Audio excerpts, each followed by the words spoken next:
Hola, un saludo para todos los seguidores de Pasión Vida. Estamos muy agradecidos por todo lo que el Señor nos ha permitido hacer en estos últimos años y en especial en el 2025, donde nuestro equipo ha venido creciendo. Hemos llegado a más de 10 países en Latinoamérica con el Evangelio de la Vida, capacitando líderes, ayudando e impulsando centros de ayuda a la mujer en crisis de embarazo, también conociendo de un trabajo tremendo que se están haciendo en muchos lados, en países de latinos, como Argentina, como Bolivia, como Chile, como México, como Cuba, que es un gran ejemplo.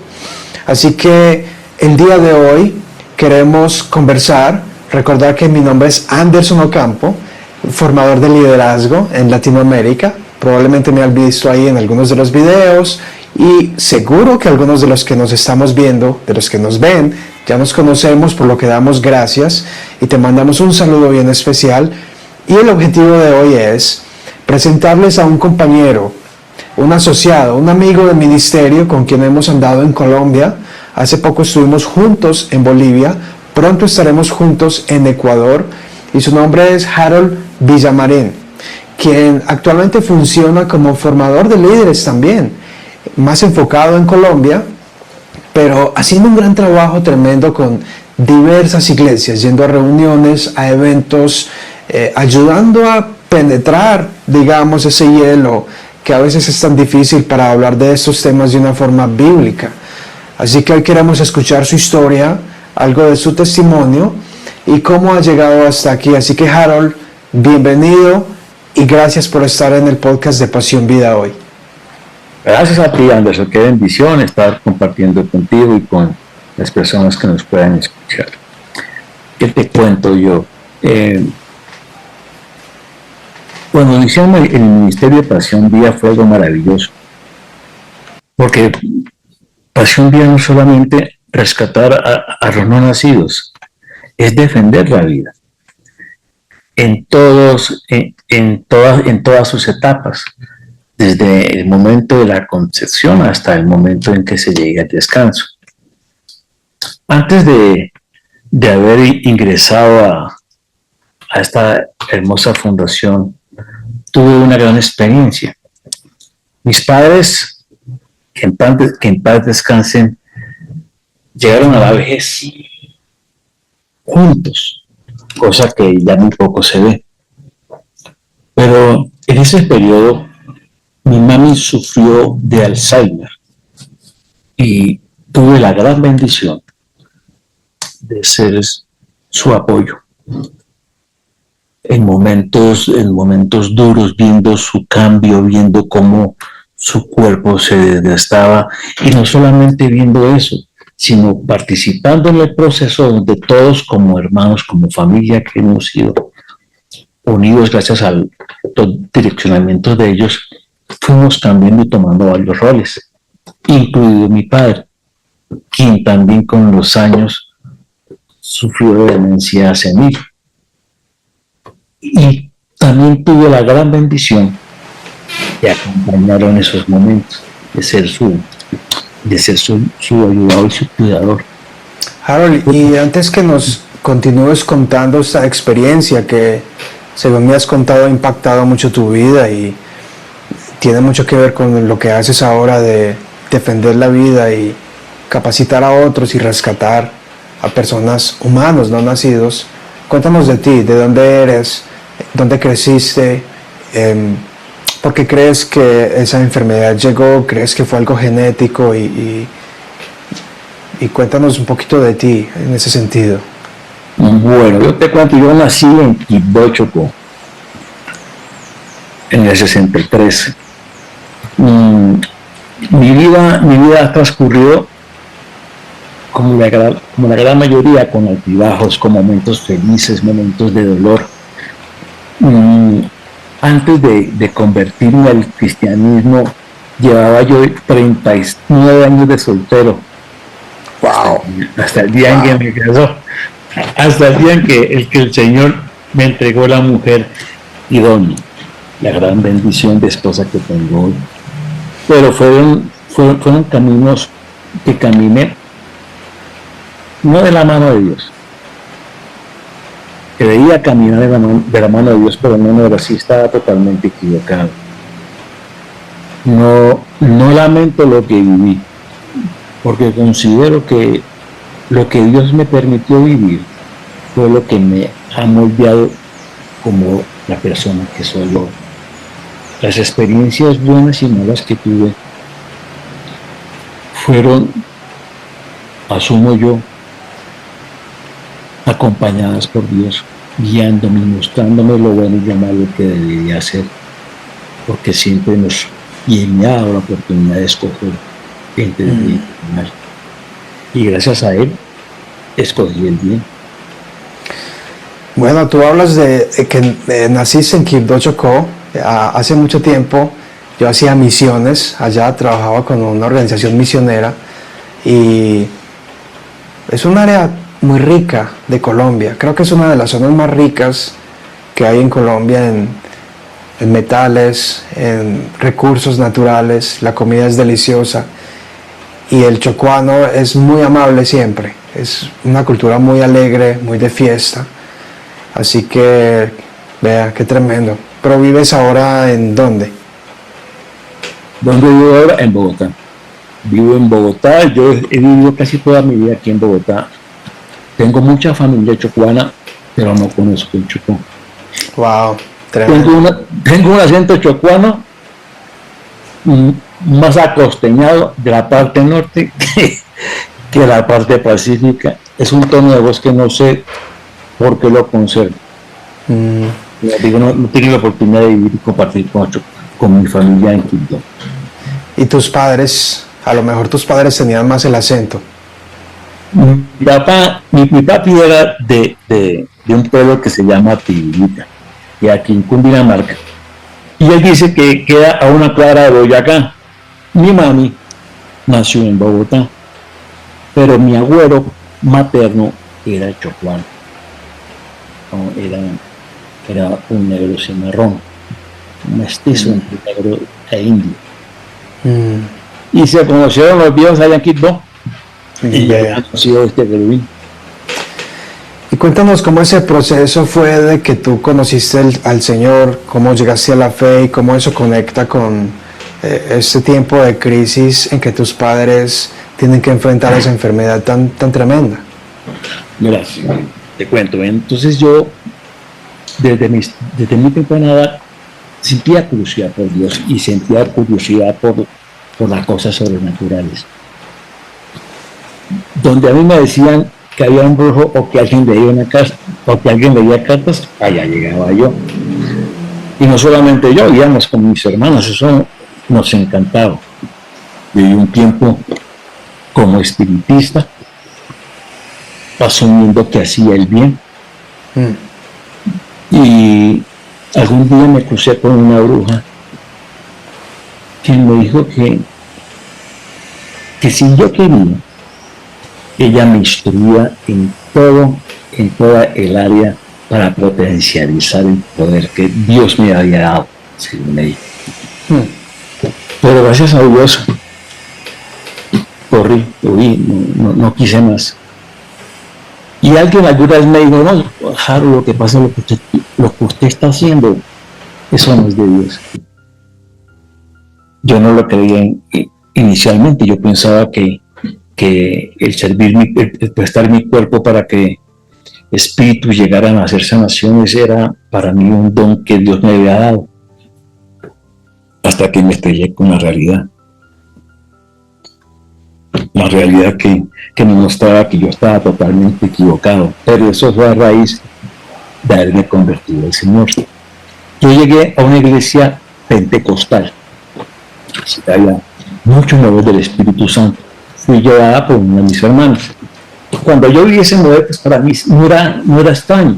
Mucha gente se asusta o le da temor el mover del Espíritu Santo. Pero yo asumí que ese mover del Espíritu Santo en esa iglesia pentecostal era un mover del espiritismo, no tan espiritual como en verdad era. Entonces, como ya había visto cosas totalmente sobrenaturales, para mí fue normal. La pastora de esa iglesia preguntó que si alguien quería recibir a Cristo en su corazón, y yo, pues la verdad, pues hagamos, porque vi a varios que habían tomado la decisión, pero en verdad no lo hice conscientemente. Entendí que Jesús había tocado mi corazón. Cuando la pastora, después de haber hecho esa oración, la pastora se me acercó y me dijo, yo veo en ti un gran don. Yo estoy segura que el Señor ha colocado en ti el don de sanidad. No me asombró, simplemente dije, listo, perfecto. A los 3 días de haber recibido al Señor Jesucristo, yo hablé con la pastora para empezar a imponer manos en esa iglesia. Pero como era nuevo, la verdad, yo asumía que todavía estaba muy confundido entre quién era. Si era en el nombre de Jesús que lo estaba haciendo, o si era que otro espíritu venía a tomar mi cuerpo y a través de ese espíritu se hacía la sanidad. Ya cuando empecé a madurar me di cuenta que era solamente el nombre de Jesús, la autoridad de su nombre y el poder maravilloso de su Espíritu Santo quien hacía la obra y no yo. Wow. ¿Y cómo es ese momento en que, digamos que ya teniendo fe, porque una enfermedad como la que llegan a tus padres, hablabas de demencia senil y Alzheimer, en donde se pierde la memoria, supongo que también la movilidad del cuerpo, ¿qué haces? ¿Cómo decides dedicarte en un 100% a cuidar a tus padres? ¿Cómo son esas decisiones de priorizar la vida de ellos sobre otras prioridades tuyas? Fue un camino extraño, diría yo, extraño, pero todos sabemos que es guiado por Dios. Yo ya estaba casado, ya estaba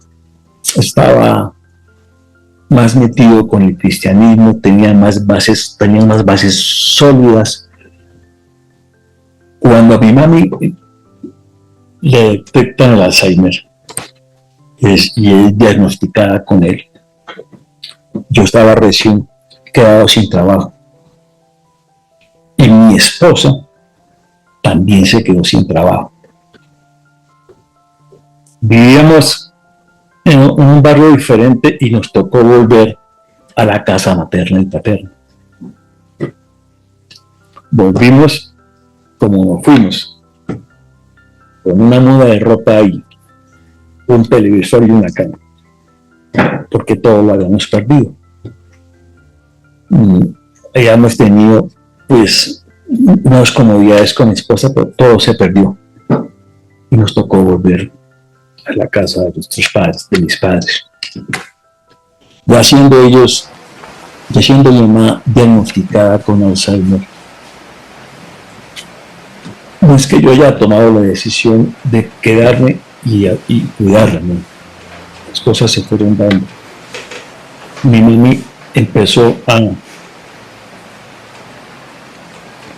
estar muy pendiente de mí.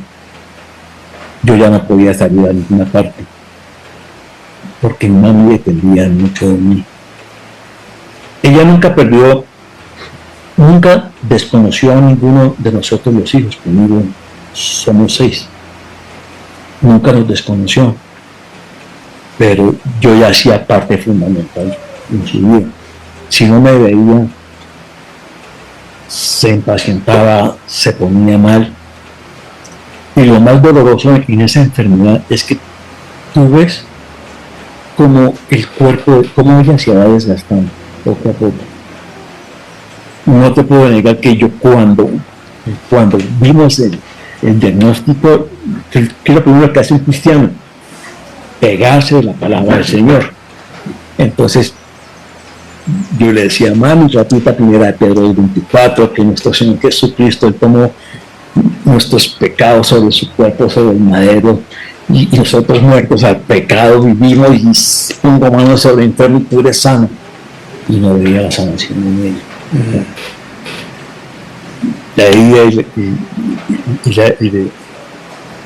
Leía Isaías 53, 4 y 5, Todas las noches, mi mami y yo, con mi papi siendo católico, apostólico y romano, todas las noches, sin falta, teníamos que orar para que ella pudiera dormir. Si no orábamos, No dormía. ya. Y si no me veía, estaba totalmente desquiciado. En todo este proceso, sin la fe en Dios y sin su maravillosa ayuda, yo no hubiera podido soportar lo que soportamos. Es el soportar ver a tu mamá desvalida, como una niña. Es soportar el ver cómo tú mismo no tienes la fortaleza y el amor que tú dices tener, porque la paciencia se agota. Hay momentos en que tú te desesperas, no sabes qué hacer, porque no tienes ni idea de cómo ayudar al ser que tú más amas. Y hay momentos en que ella decía, por ejemplo, no quiero tomar medicamentos, y tú sabes la necesidad que ella tenía de tomar medicamentos. Y llega el punto en que uno se desespera tanto que se olvida quién es la mamá. Que la persona que está al frente, que la persona que tú amas tanto y que estás ayudando, es tu mamá. Harold, a la medida que me cuentas eso, voy pensando en el trabajo que tú haces, que es un trabajo pro vida, donde se incentiva al valor y la dignidad humana, independientemente de sus facultades físicas, intelectuales. Y tú sabes que hoy día en Colombia, que es el país donde vivimos, la práctica de la eutanasia es permitida. Ese sufrimiento te ha moldeado mucho. ¿Qué le dirías tú a una persona que enfrenta una situación similar y que están considerando la eutanasia para sus padres? Lo primero que digo es que no lo haga. No lo haga. Hay algo que le da una fortaleza necesaria para verlo, para apoyarlo, para amarlo, para abrazarlo, una fortaleza que Dios te puede dar a ti. Y no juzgo a la persona que tome esa decisión, porque sé que es una decisión difícil. El ver sufrir uno al ser que ama es muy bravo, pero no tengo la capacidad de tomar el rol de Dios. Porque es muy similar a, en el otro caso, padres que no desean a un bebé que ya han concebido porque viene con enfermedades, malformación o no están preparados por cientos de razones. Creo que la lógica es la misma cuando son los hijos quienes en la misma lógica quieren ahorrar el sufrimiento a su padre o ser querido que está conectado a una máquina dependiendo de drogas. ¿Cuál es la lógica bíblica? ¿Por qué no decidir sobre otra persona, sobre el destino de otra persona? Porque somos todos hechuras a imagen y semejanza de Dios. Y nadie puede tomar la decisión de destruir la hechura a imagen y semejanza de Dios. Desde el momento de la concepción hasta nuestra muerte natural, o hasta nuestra muerte, hasta que se acabó este cuerpo físico, hombres y mujeres hemos sido creados a imagen y semejanza de Dios. Eso nos da un valor súper especial, y no es un valor económico, es un valor espiritual y un valor que solamente Dios nos da a todos los seres humanos, y eso es invaluable y hay que cuidarlo. Claro. Cuando uno habla de fe, que uno tiene una fe inquebrantable y que ha puesto sus ojos en Dios, siempre hay la esperanza de la recuperación. Siempre hay la esperanza de que el ser que van a hacer viene con un propósito, como si lo es. Y aún las personas que están postradas en una cama pueden tener un propósito allí, no necesariamente un propósito económico o una contribución que le harán a este mundo. A lo mejor el propósito nunca lo vamos a saber, pero como tú dices, el valor que tienen por ser hechos en la imagen de Dios es solamente otorgado por Dios y solo Dios lo puede quitar. Exactamente. Ahora, tú has estado en muchos lugares capacitando líderes sobre estos temas. Cuéntanos en qué lugares has estado. He estado mucho en Colombia, he estado en Barranquilla, Santa Marta, Cartagena, Medellín, Itagüí, Pereira, Cali, Palmira, Palmira. Estuve una vez en Leticia. Esa fue una de las experiencias que me marcó hartísimo. Porque en Leticia estuvimos en una comunidad indígena. Leticia es el Amazonas. El Amazonas, una comunidad indígena, y sus casas que son lacustres, son altas, hechas en madera, pues digo madera porque es palo, y cubiertas con zinc.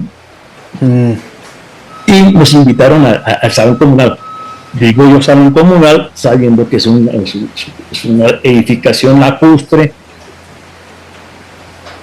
Estuve en un sitio que ellos llamaban la Isla de la Fantasía. Wow. Yo me imaginaba que eso iba a ser una cosa excepcional, una rumba. Y sucede que le llamaban la Isla de la Fantasía es porque cada vez que llueve, esa isla desaparece. Entonces estábamos todos logrando que no pudiera llover. Y entre las cosas que me impactaban es ver cómo los indígenas eran impávidos en ese salón, mientras que las personas que estábamos capacitando chorreábamos, pero el sudor en forma de océano, eso era... Es clima muy caliente. Sí, nosotros empapados, metidos casi, eso puede decirse que era un horno, y los indígenas pegados ahí escuchando. Y sí.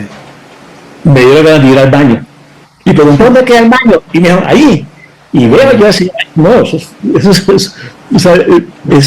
es un hueco, el piso tiene un hueco y una cortina. Una letrina.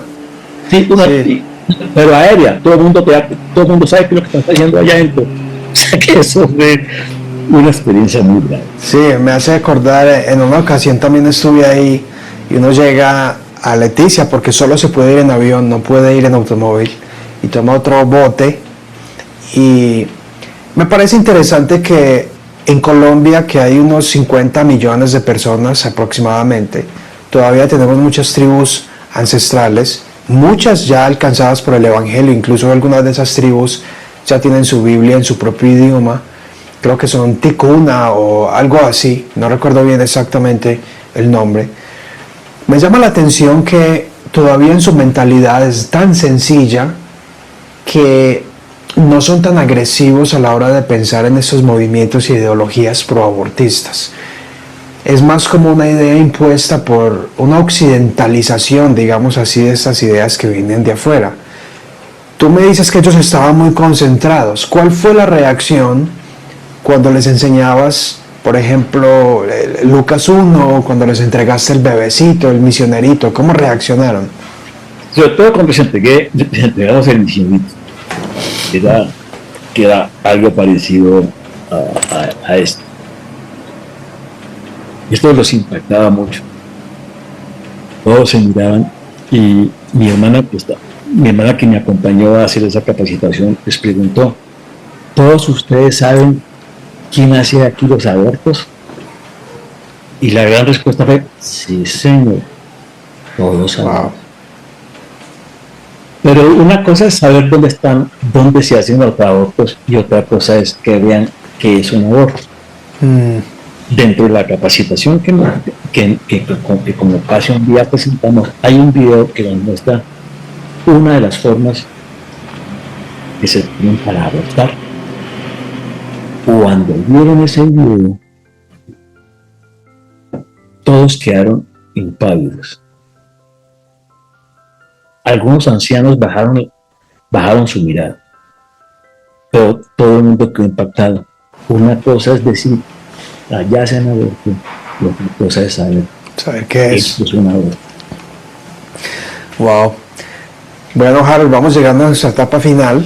Tenemos mucho que conversar y seguro que esta no será la única vez que vamos a estar haciendo episodios contigo, porque queremos que luego nos compartas más historias, la experiencia enseñando, las 4 preguntas y todo el material. Así que cuéntanos una historia, otra historia aparte de esta en Amazonas que te haya impactado, y resúmenos cuál es la enseñanza fundamental que tú llevas a todo Colombia. Bueno, en el último viaje que precisamente tuve la bendición de hacer contigo en Bolivia, tuviste un espacio para unas preguntas. Y una joven en una iglesia escribió de forma anónima: yo me congrego en esta iglesia y aborto. Wow. Aborté porque hablé con el que creía que era el papá del niño. Y no respondió. Pero estoy tranquila. ¿Eso está bien o está mal? Wow, tremenda pregunta. No, esa pregunta es brava. Esa pregunta te quiebra. Y te muestra que en verdad la capacitación que tú estás dando es importante para que se tome conciencia que lo que hay dentro del vientre de la mujer es un ser humano que yo debo respetar y que toda mujer debe cuidar. Porque cuando hablamos de abortos, generalmente vamos hacia la mujer, pero el hombre también tiene mucho que ver. Hay que recordar que somos 50 y 50. Tremenda historia. Bueno, hay que recolectar esas historias, siempre son impactantes. Y como dices, mucha gente defiende esas prácticas, pero no tienen ni idea de cómo son. Y esa historia nos muestra que no podemos ignorar que incluso dentro de el pueblo cristiano es un pecado que sucede. Y es precisamente a lo que Dios nos llama a discipular y a enseñar, a traer conciencia a todo aquel seguidor de Cristo que necesita saber la voluntad de Dios sobre estos temas. Harold, últimas palabras. Hombre, primero de agradecimiento a Dios por habernos permitido y permitirme trabajar contigo. Es una gran bendición, he aprendido mucho de ti y no decir a la gente que hay que defender la vida, hay que defender lo que Dios nos regaló a cada uno de nosotros, vida, y que cuando damos vida somos los únicos en el universo que estamos multiplicando la imagen y semejanza de Dios. Muy bien. Bueno, Harold, gracias por estar, gracias a los que nos ven y escuchan, a los que nos siguen en las diversas páginas de redes sociales.